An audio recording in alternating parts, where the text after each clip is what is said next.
여호수아 6장 1절로 7절 말씀을 통해서 여리고성 함락 작전이라는 제목으로 여러분과 은혜를 나누고자 합니다.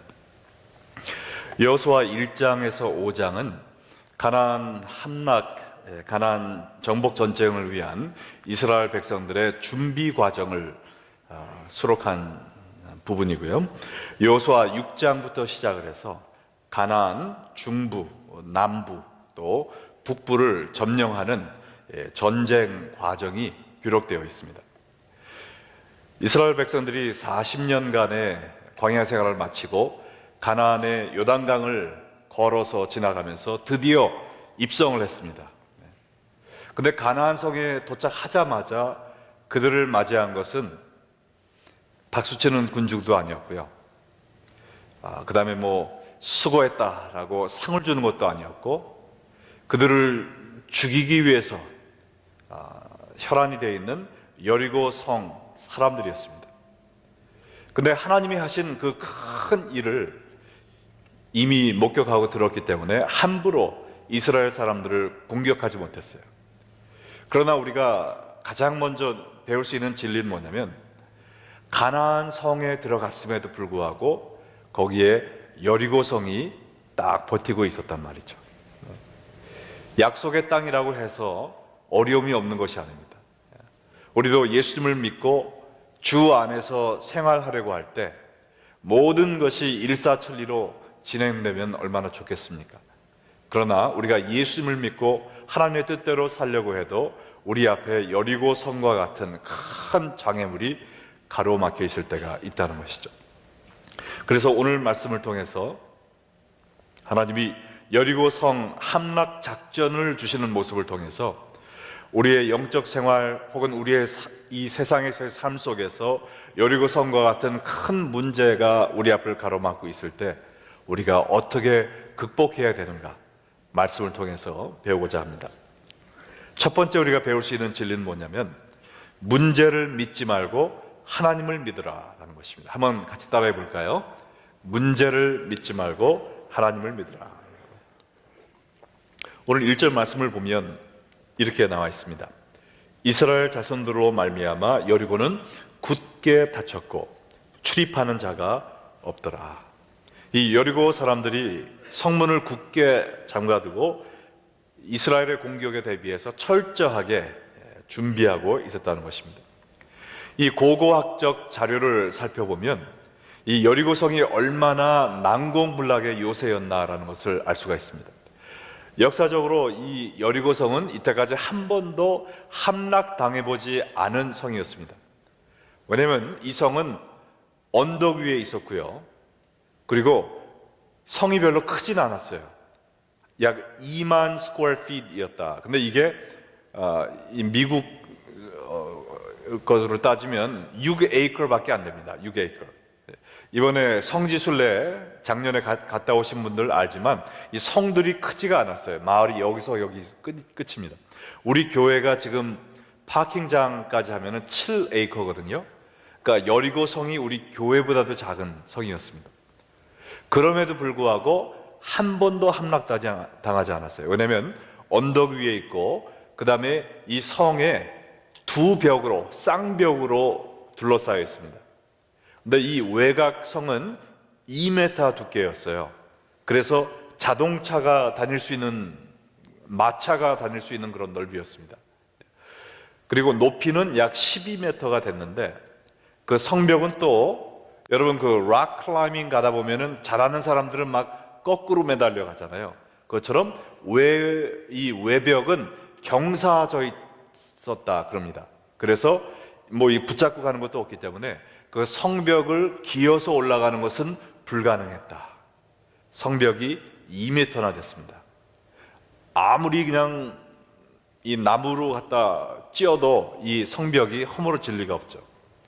근데 거기서 끝나는 것이 아니라 이 외곽 벽과 속에 있는 벽 사이에 5m 거리가 있었습니다. 그리고 거기에 벽이 또 하나 있는데 그 벽 높이도 12m예요.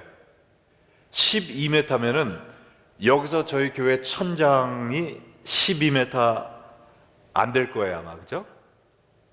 어쩌면 10m 좀 될지 모르는데 이거보다 더 높습니다.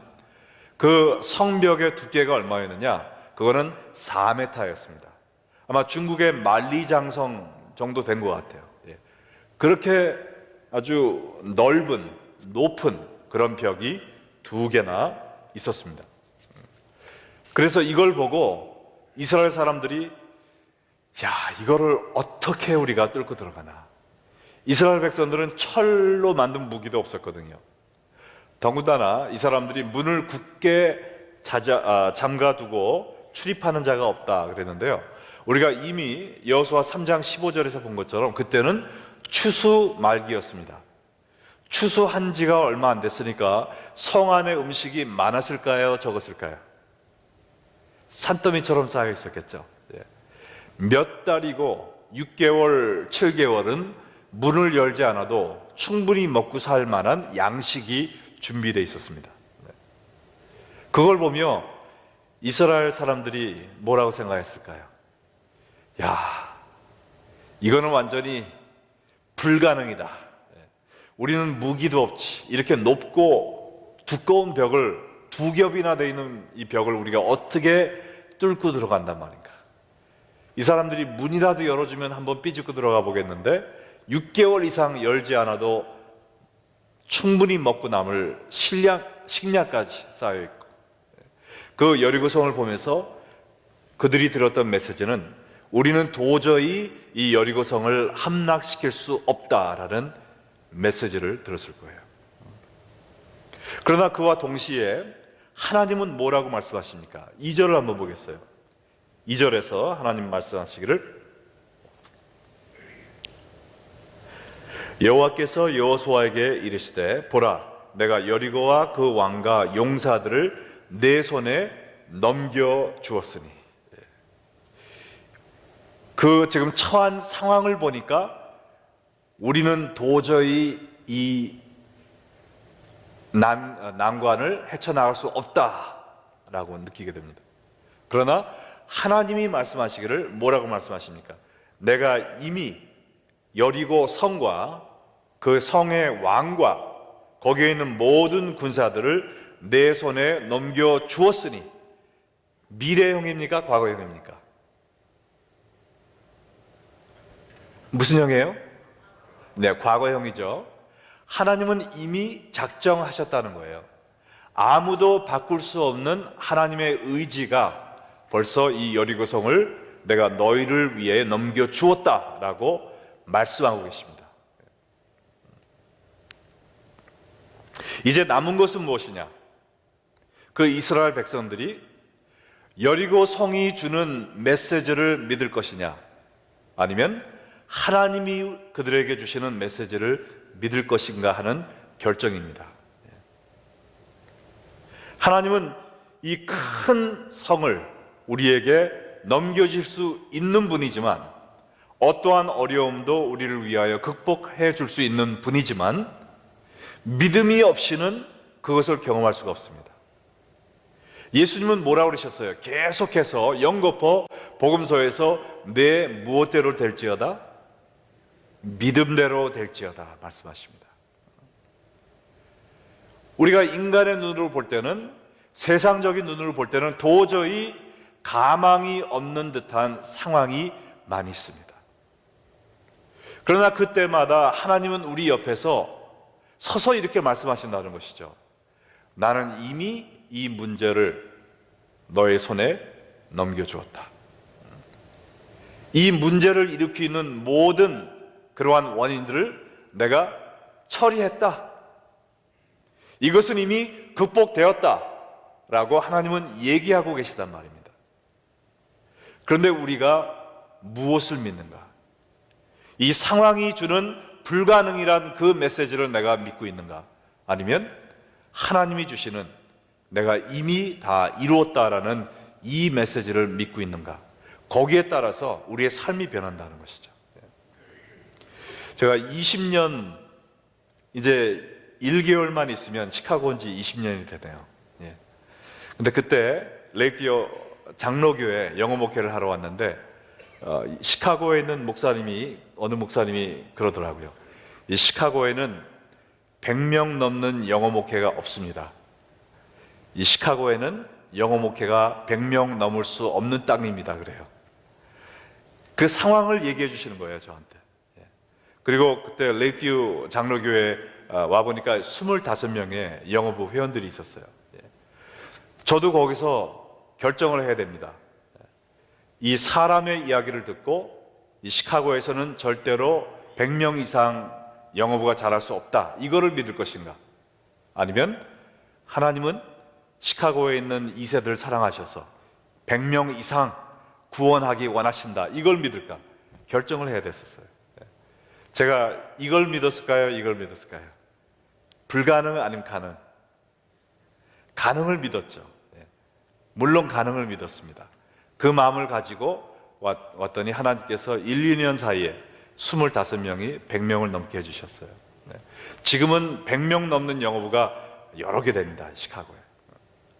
인간의 눈으로는 안 된다라고 생각하고 있었지만 하나님이 가능케 하실 것을 믿고 임할 때 하나님이 그것을 경험하게 해주신다는 것이죠. 어떻게 하다 보니까 한어 목회를 이제 제가 하게 됐네요. 한어 목회에 대해서, 시카고에 대해서 사람들이 뭐라고 얘기합니까? 시카고는 목회자들의 무덤, 이렇게 얘기를 하더라고요. 미국에서 가장 목회하기 힘든 데가 시카고, 이렇게 얘기하고, 시카고는 1000명 넘는 한국교회가 없습니다. 시카고에서는 한인교회가 1000명 넘을 수 없습니다, 얘기 많이 하더라고요.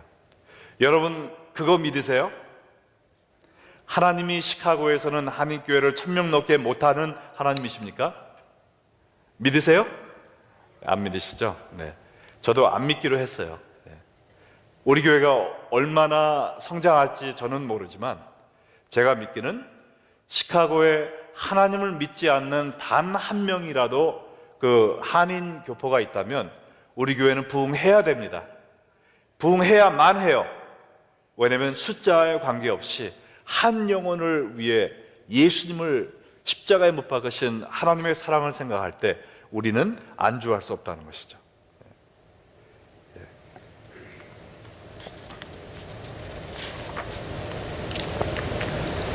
성경에 믿는 자에게는 능치 못함이 없다라고 했습니다. 모든 사람은 믿음이 있어요. 근데 무엇을 믿느냐가 중요한 것이죠. 여러분이 가정에, 부부 사이에 불화가 있을 때 무엇을 믿으십니까? 나는 이 사람하고는 절대로 행복하게 살 수 없어 라고 믿으신다면 믿음대로 될지어다. 그러나 아무리 막 접시가 날아다니고 희망이 안 보이고 내가 이 사람을 만난 날이 가장 불행한 날의 역사의 시작이 하면서 막 후회가 막심해도 하나님이 바로 그 자리에서 내가 네 결혼 생활의 문제를 해결했노라라고 지금 얘기하고 계심을 믿고 하나님께서 우리 사이를 회복해 주실 수 있음을 믿습니다라고 고백하는 사람에게는 그날부터 그 문제가 변하여 인고 부부가 되는 첫 발걸음을 내디딜 줄 믿으시기 바랍니다. 여러분이 사업을 하시다가 여리고성에 부딪힐 때가 있어요. 그때 여러분은 무엇을 믿습니까? 경기가 하도 나빠서 지금 전부 다 그냥 마이너스, 전부 다 가게마다 문을 닫고 우리도 망할 수밖에 없어 라고 믿으신다면 그렇게 될 수밖에 없어요. 그러나 바로 그 자리에 하나님은 서 계셔서 이 여호수아 6장 2절을 여러분에게 말씀하고 계시다 말씀이시죠. 내가 먼저 이 가게를, 이 사업체를 너에게 줬노라. 성공, 이 가게가 풍성하게 되어 너의 가정을 꾸미고 또한 주의 일을 하도록 내가 다 이루었노라 라고 말씀하고 계시는 하나님을 믿으신다면 무에서 유가 창조될 줄로 믿습니다. 여러분은 무엇을 믿고 계시냔 말이죠. 문제가 얘기하는 그것을 믿으십니까? 아니면 하나님이 하시는 생명과 소망의 말씀을 믿으십니까? 내 믿음대로 될지어다. 문제를 믿지 마시고 하나님을 믿으시는 여러분 되시기를 주님의 이름으로 축원합니다.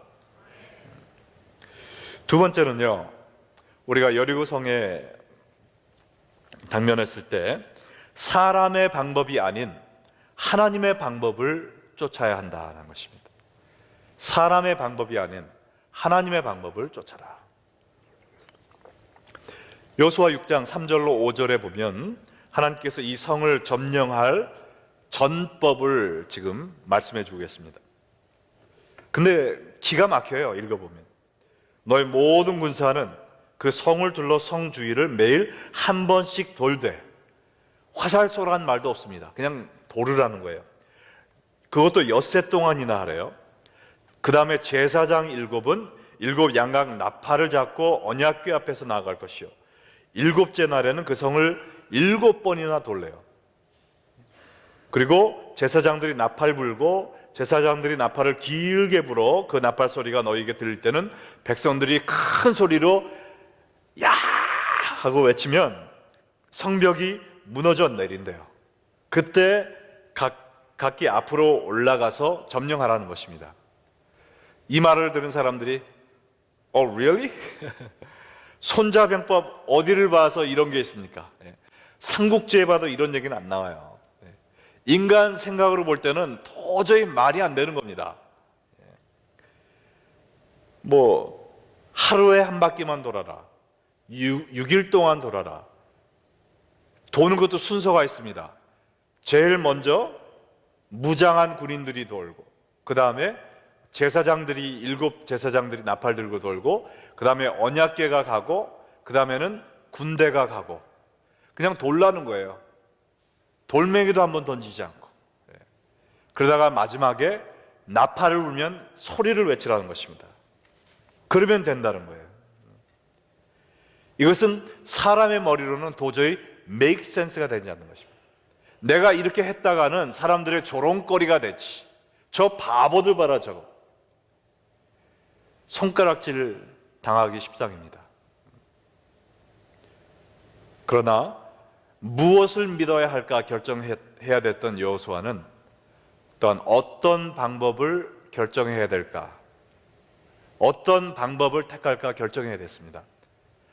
사람의 방법대로 우리가 이 벽을 어떻게 기어오를지, 어떤 무기로 이 문을 부실지, 그거를 고민해야 될지, 아니면 하나님의 방법대로 도저히 아무것도 안 될 것 같은, 그러나 하나님이 하시라는 그 방법으로 해야 될지 결정을 해야 됐습니다. 여호수아는 사람의 방법을 택했나요? 하나님의 방법을 택했나요? 하나님의 방법을 택했고, 하나님이 하나님의 방법으로 순종하는 자에게 하나님의 역사를 이루어졌다는 것이죠. 사람의 방법으로 할 때는 사람이 할 수 있는 일밖에 일어나지 않습니다. 그러나 우리가 하나님의 방법을 취할 때는 하나님만 이루실 수 있는 일이 벌어진다는 것이죠. 하나님은 항상 사람을 통해서 역사하시는데 하나님의 방법대로 일하는 자를 위하여 통해서 일하신다는 것입니다. 1973년 10월 6일 날 이스라엘이 갑작스러운 아랍 연합군의 침공을 받았다고 그래요. 수천 대의 탱크와 소련제 미사일을 가지고 이집트와 시리아가 중심이 돼서 이스라엘을 공격을 했습니다. 근데 다윗과 골리앗의 싸움이라고 불릴 정도로 도저히 승산이 없는 싸움이었다는 거예요. 그럼에도 불구하고 보름 만에 이스라엘이 이겼다는 것이죠. 근데 한 가지 놀라운 것은 이 아랍권이 이스라엘을 공격해 왔을 때 그날이 바로 욤키퍼였다는 거예요. 대속죄제 날. 이스라엘 사람들이 절대 싸워서는 안 되는, 하나님 앞에 기도하고 하나님 앞에 침묵하고 주님께 예배만 드려야 되는 그날, 그걸 알고 공격을 했다는 것이죠. 옛날 6.25가 주일날 사람들 막 교회 가고 쉬는 날 왔던 것처럼 욤키퍼 그날에 공격을 했다는 거예요. 사람의 방법은 그때 뭘 했어야 될까요? 욤키포고 뭐고 지금은 우리가 안 돼. 우리 나라를 먼저 지켜야지 하고선 반격을 해야 되죠. 그러나 이스라엘이 그 공격을 받으면서 그날 반격을 하지 않았다는 것입니다. 예배 드리는 날 예배만 했다는 거예요. 하나님께 엎드렸다는 것입니다. 그러면서 그것이 끝난 후에 작전을 세워서 하나님이 주시는 지혜로 그 아랍권의 약점을 공격해서 전세가 뒤집어지면서 사람들이 이해하지 못하는 짧은 시일 내에 다윗이 골리앗을, 게라니 바위를 이겼다는 것이죠. 우리는 항상 사람의 방법으로 일을 해결하려고 하지만 그것은 사람의 힘밖에 쓸 수가 없고, 하나님의 방법으로 내가 이해가 안 돼도 하나님의 방법으로 할 때 정말 내 앞을 가로막았던 산 같은 문제들이 하루아침에 사라진다는 것이죠. 여러분, 문제를 믿지 않고 하나님을 믿는 이것도 중요하지만 사람의 방법이 아니라 하나님의 방법으로 이 모든 일을 감당하는 것도 중요합니다. 항상 무슨 일을 당하든지 하나님의 방법으로, 하나님만이 하실 수 있는 능력을 경험하는 여러분 되시기를 주의 이름으로 축원합니다. 마지막으로 세 번째는요, 지체하지 말고 순종하라 라는 것입니다. 지체하지 말고 순종하라. 여호수아는 하나님이 말씀을 하시자마자 그 말씀을 곧바로 순종을 했습니다. 6절과 7절에 보면 눈의 아들 여호수아가 제사장들을 불러 그들에게 이르되 너희는 언약궤를 메고 제사장 7은 양각 나팔 7을 잡고 여호와의 궤 앞에서 나아가라. 하나님 말씀하신 그대로 즉시 전했어요. 또 백성에게 이르되 나아가서 그 성을 돌되 무장한 자들이 여호와의 궤 앞에서 나아갈지니라 하니라. 하나도 틀리지 않고 지체하지 않고 곧바로 하나님의 말씀을 실행에 옮겨라라고 명령을 했습니다. 내가 이 말씀을 따르면 나에게 어떤 이익이 생길까, 손해가 생길까, 주판을 튕기지 않았어요. 계산을 먼저 하고 그 다음에 순종하지 않았습니다. 하나님이 말씀하신 그 즉시로 순종했어요. 앞뒤를 가리지 않고, 물불을 가리지 않고. 왜 그랬을까요? 왜 순종이 이렇게 중요한 것일까요? 왜냐하면 순종은 믿음의 표징이죠. 믿음의 결과입니다. 믿음이 있을 때 순종이 나가는 것이죠. 우리가 하나님 말씀을 믿습니다 하고 순종이 없다면 믿음이 아닙니다. 그거는. 흔히들 얘기하잖아요. 이 의자가 나를 받쳐줄 수 있다고 믿는 그것이 믿음이 아니라 거기에 털퍼덕 내 몸을 던지는 것이 참 믿음이라는 것이죠. 순종이 없는 믿음은 믿음이 아니라는 것이죠. 그렇기 때문에 하나님이 이 성경에서 놀라운 기적을 일으키실 때마다 우리가 그 스토리를 보면은요, 반드시 그 앞에 순종하는 사람들이 있었습니다. 예수님이 가나 혼인 잔치에서 물을 포도주로 바꾸셨을 때 거기에 누가 있었습니까? 항아리 아귀까지 물을 채우는 순종하는 종들이 있었죠. 그 물을 연회장까지 갖다 배달하는 순종하는 종들이 있었기 때문에 하나님의 기적을 경험할 수 있었던 것입니다. 요단강을 마른 땅 위에 걸어가는 기적을 하나님이 베푸셨을 때 거기에 앞서서 그 시퍼런 물이 범람하고 있는 요단강에 발을 집어넣은 제사장들의 순종이 있었단 말이죠. 철옹성 같은 이 여리고성이 무너지는 기적이 있기 전에 그 하나님의 말씀을 그대로 선포한 순종의 여호수아가 있었고, 여호수아를 통해 말씀하신 하나님의 음성을 듣고 6일 동안 돌고 7일에는 7바퀴나 돌고 야 하고 소리친 그 순종하는 백성들이 있었단 말이죠. 여러분의 삶 속에서도 하나님이 놀라운 기적을 일으켜 주기를 원하십니까? 원하시는 분만 아멘 해보세요. 아멘. 자, 그러면 여러분 자신에게 지금 물어봐야 됩니다. 내가 하나님의 기적을 경험하기 전에 내가 실행에 옮겨야 될 순종의 행동은 무엇인가? 여러분이 그 순종을 하기 전에는 하나님은 절대로 기적을 일으켜주지 않으실 것입니다. 왜냐하면 순종이 믿음의 표시이기 때문에 그래요. 믿음이 없이는 하나님을 기쁘시게 할 수가 없습니다. 믿음이 없이는 여러분의 삶에 있는 문제가 해결될 수 없습니다. 그러나 여러분이 하나님의 말씀을 믿기만 하면 어떤 문제이든지 하나님의 뜻대로 해결될 수 있습니다. 오늘 이 자리에 나오신 여러분들, 여러분 앞에 있는 여리고성이 무엇입니까? 사업에 어려운 여리고성이 버티고 서 있습니까? 주님을 믿지 않고 떠나간 자녀들의 신앙적인 문제, 그 큰 여리고성이 서 있습니까? 어떤 여리고성이 여러분 앞에 있습니까? 여러분, 그 문제가 얘기하고 있는 그 거짓말을 믿지 마시고 그 문제를 이미 해결하였다라고 말씀하시는 하나님의 음성을 믿으시기 바랍니다. 이 문제를 내가 어떻게 사람의 방법으로 한번 헤쳐볼까 하는 것이 아니라 하나님이 주시는 방법으로 순정하며 나아가는 여러분 되시기 바랍니다. 그리고 지체하지 마시고 머릿속으로만 믿습니다 하지 마시고요, 여러분 행동으로 순종하시기를 주의 이름으로 축원합니다.